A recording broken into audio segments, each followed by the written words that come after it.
מבצעים או משהו, איזה אחד שלקח את התחב היה... זה דבר ידוע אצל כל המתחרים שם. תחב זה משהו שמרפא, מזרז תהליך החלמה של פצעים.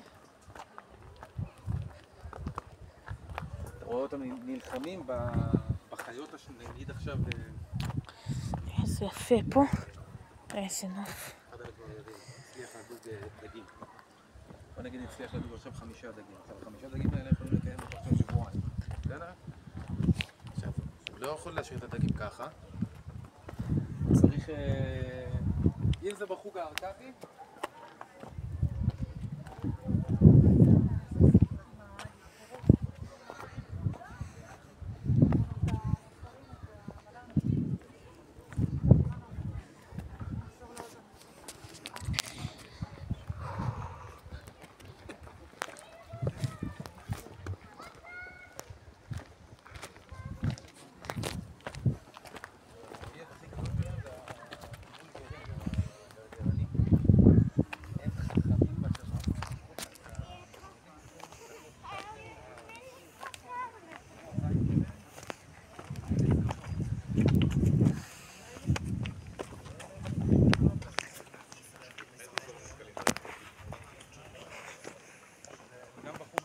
וגם באזורים נוספים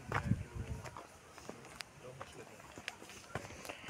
או שמתמודדים בתנאי חום קיצוניים, או שמתמודדים בתנאי חום קיצוניים. בחוג הארקדי יש להם זמן מאוד מסוים, כי אז זה בעצם... חייל קורא. זה ענק, צריך לצוד אותו. כיף לעשות פה שייט כזה, כאילו עם סירה קטנה. יש כאלה... איך הוא תפס? חץ וקשת. איך קוראים לדברים האלה ששמים מהצדדים? מה? משוט. נכון. לראש החץ נשבר. כמו סלע. נתנו ממש בין השכם ליד הקדמית, ישירות ללב. הוא המשיך לרוץ. הוא רדף אחריו, ורדף אחריו. עד שהוא נשבר, המוס נפל. אז הוא בא, נתנו בו עוד אחת. הנה תראה דגים. כן, שנייה רגע, בואי נראה, זה דקה שתיים, עקיפה של דג. בקיצור, הוא ביטר אותו.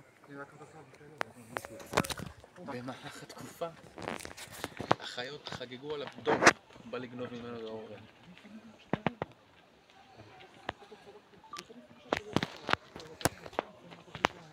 המים, יש לי התנועה של המים.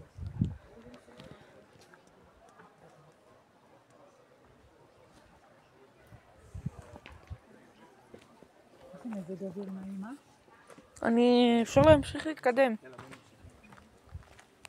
שטוב בבני האדם זה שלא רצים הכי מהר או משהו, ומקבלים סיבולות שלנו כאילו אתה יותר חכם מהחיים. לא, גם אנחנו מקבלים אנרגיה של חיות ככה שהן יכולות לרוץ, שלא מסוימת, שמורות לחלוטין. כן, אבל זה בדיוק אחד הדברים שהם הכי מתמודדים איתו, העיבוד אנרגיה, כשהם מגיעים יש לך גם זמן מוגבל להכין לעצמך מגורים. זה לא אפשר לקחת ברזנט ולפרוס. אתה ממש צריך לקרוא עצים.